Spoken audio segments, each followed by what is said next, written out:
Bien, regresamos entonces, estamos en una mesa de conversación sobre la reforma constitucional con Cecilia Blume y Alberto Borea. Don Alberto, por favor, si puede terminar la idea, no quisiera dejarlo. Entonces el tema es el siguiente, Juan José. Efectivamente, en el año 2004 hubo un acuerdo que lo manejaron más o menos del Castillo y PIS, en donde se pusieron de acuerdo en todos los temas que ellos creían que había que cambiar. ¿Qué quiere decir esto? Que cuando tú hablas de reforma del sistema constitucional, no es que estés tirando al país al infierno irresponsablemente, no. Se puede conversar sobre temas. Es más, si tú lees textualmente la Constitución del 79 y el texto de Fujimori de 1993, te vas a dar cuenta que por lo menos el 70% del texto es exactamente igual. O sea que de ahí, de partida, ya lo que vas a hacer es una reforma parcial dedicada solo a ese 30%. ¿Qué cosa vas a discutir en ese 30%? Todo el mundo, cuando le han preguntado a algunos congresistas, qué casualidad, solo a los congresistas que están en contra de la propuesta de los 60.000 ciudadanos contados, entonces dicen, no, esto no va a prosperar. ¿Y por qué no le preguntan a los otros? Bien. Vamos a esperar el debate, vamos a ver qué cosa es lo que sucede, y eso es perfectamente posible. ¿Y qué es lo que vamos a discutir? Sobre ese 30%, no va a haber una discusión formidable. Ahora, ¿cuál es ese 30%? Todos tienen derecho a plantear aquello sobre lo que quieren discutir, no solo los que tienen una suerte de cuidado hipereconómico de que no se toquen las cosas. Al final se va a abrir la puerta y se va a discutir el 100. ¿Cuál es su opinión, Cecilia, sobre eso? Yo lo primero que quiero decirle al doctor Borea, con todo respeto, es que ya ha habido una ley de diciembre del 2001 que se llama Ley que suprime la firma y establece proceso de reforma constitucional. Doctor Borea, esta ley se cumplió y los congresistas decidieron reformar la Constitución en pequeñas partes. Y esto usted lo sabe perfectamente bien, usted forma parte del partido del presidente Toledo, que fue quien dio esta ley, y allí fue que se hicieron estas comisiones. Por lo tanto, esto ya sucedió. Estamos regresando sobre el pasado. Y el doctor Borea nos ha dicho que la reforma de la Constitución que se va a dar ahora es parcial, porque una y otra se difieren solamente en un 30%. Y yo también soy abogado, doctor Borea, y yo creo que eso no es cierto. Pero en cualquier caso, si fuera cierto, ¿por qué usted presenta un proyecto de ley que se llama Ley de Reforma del artículo 206 de la Constitución del 93, por el que se establece el procedimiento para la reforma total de la actual Constitución? Entonces, ¿por qué usted no hace lo que debería hacer una persona que no quiere poner al Perú en zozobra, que no quiere poner el país en complicaciones? Porque usted dirá que no importa que se discute una Constitución. Por supuesto, yo pienso que las constituciones son absolutamente plausibles de ser modificadas. Es más, durante el periodo que yo trabajé en el Ministerio de Economía y Finanzas, nosotros cerramos la cédula viva con una modificación constitucional. Tuvimos que ir a las 2 legislaturas y modificar la Constitución. Eso es lo que se tiene que hacer y para eso están los congresistas. Para eso el doctor Borea tiene que convencer a los congresistas. Y este 30% es, obviamente, la gran mayoría del régimen económico, porque si hay algo que difiere la Constitución anterior a esta es el régimen económico. Pero quiero quedarme allí y quiero tratar de que los amigos que nos están escuchando recuerden lo que era el Perú antes del año 93 y recuerden lo que es ahora el Perú con el crecimiento económico. Y este crecimiento económico que para lo que sirve no es para hacer algunos ricos, es para que la mayoría de peruanos puedan salir de la pobreza. Y con eso hemos incrementado el PBI en 64%, hemos crecido en inversión privada en 142%, las exportaciones se han aumentado en 445%, y así podría seguir y seguir y seguir.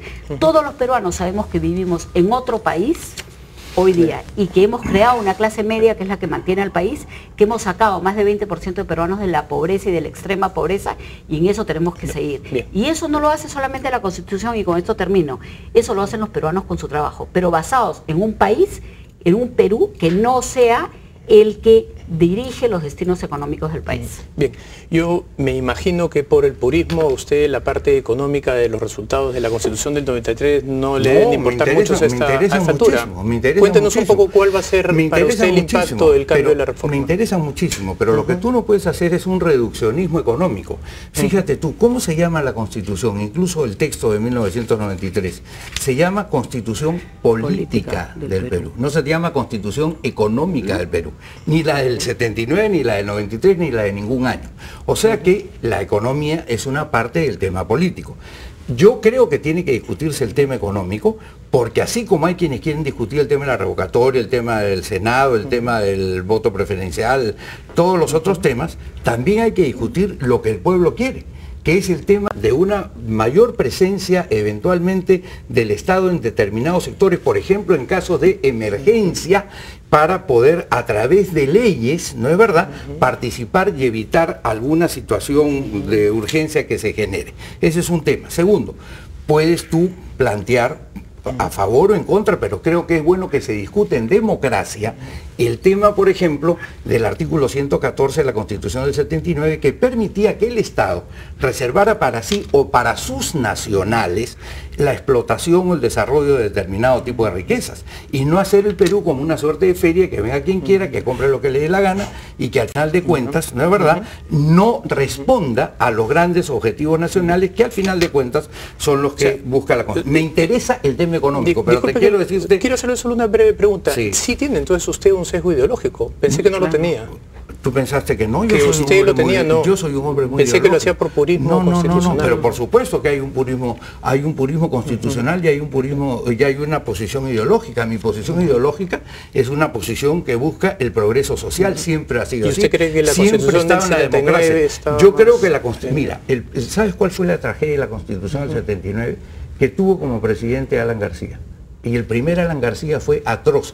Alan García del primer gobierno no destrozaba solo la Constitución de 1985. Pero la economía ya estaba destrozada en el 85. Él destrozaba la Constitución de Estados Unidos de 1787. O sea, ahí hay un problema que es un problema de opciones. Mientras en la Constitución del 79 tú tenías una carretera amplia donde tenías varios canales y podías decidir por dónde ibas y dependía de las opciones de gobierno, en la del 93 lo que tienes es un senderito angostito que se llama neoliberalismo. Si te sales para un lado, inconstitucional. Si te sales para el otro, eso no es una constitución. Creo que usted era muy joven y no recuerda, creo que usted era muy joven y no recuerda la inflación de 200% que dejó la UNDE. Mira, José, yo no quiero ser irónico contigo, porque al final de cuentas me parece muy irónico que con la Constitución a conversar contigo con seriedad. Y yo converso con seriedad.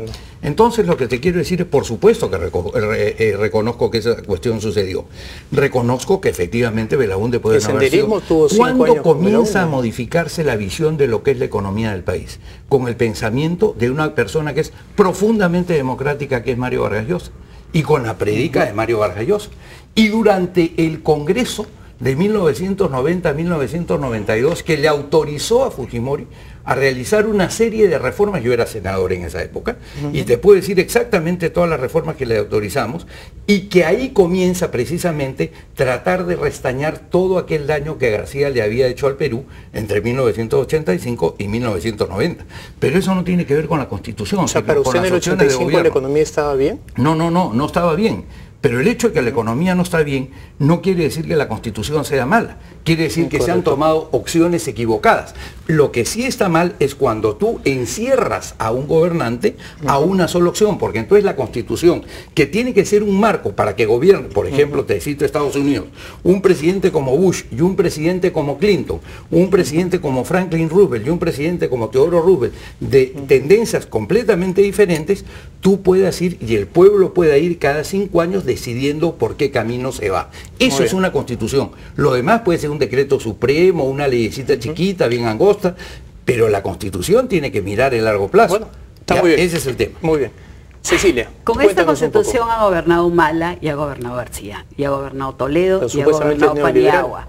Han gobernado todos, porque esta es una Constitución que permite que gobiernen todos. El doctor Borea ha hablado que el pueblo quiere que el Estado participe en momentos de emergencia. Y sabemos, él y yo, que el artículo 60 de la Constitución, que te manda el rol subsidiario, te dice que por ley expresa podrá exonerarse una empresa de eso. Por ejemplo, Petroperú, ¿no? Entonces, vamos a decir la verdad. Luego tenemos que el doctor Borea lo que está es discriminando extranjeros de peruanos, está diciendo que hay ciertas actividades que deben ser reservadas para los peruanos. Y él tiene todo el derecho a pensar así, pero eso es retroceder. Porque nosotros en el Perú tenemos la suerte de tener empresas como el Grupo Añaños, como el Grupo Belmont, que salen al extranjero y participan en la creación de riqueza en el extranjero. Entonces, el Perú hoy día no es el territorio peruano solamente. El Perú hoy día, gracias a Dios, son todos los mercados que hemos ganado con los tratados de libre comercio. Son la cantidad de ciudadanos extranjeros que viven acá y son la cantidad de peruanos que viven en el extranjero y desarrollan sus actividades económicas. Para mí es un orgullo ver a las empresas peruanas comprar otras empresas en el extranjero y que no sean discriminadas. Entonces yo no le doy la razón al doctor Borea porque yo no quiero un país donde se discrimine. Yo quiero un país donde el peruano y el extranjero se les trate por igual. Igual que quiero que a los peruanos nos traten igual en otros países. Y por eso me felicito de tener empresas como el Grupo Añaños, que está conquistando países incluso del Oriente. Entonces realmente eso para mí es un lujo y es algo que se puede hacer con una constitución que no discrimina. Porque si tú discriminas acá, te van a poner el mismo trato en los otros países donde tú vayas. Bien. Perdón, déjame. Tengo que ir a una breve pausa y después regreso con no, Vamos a una breve pausa, regresamos después con esta conversación.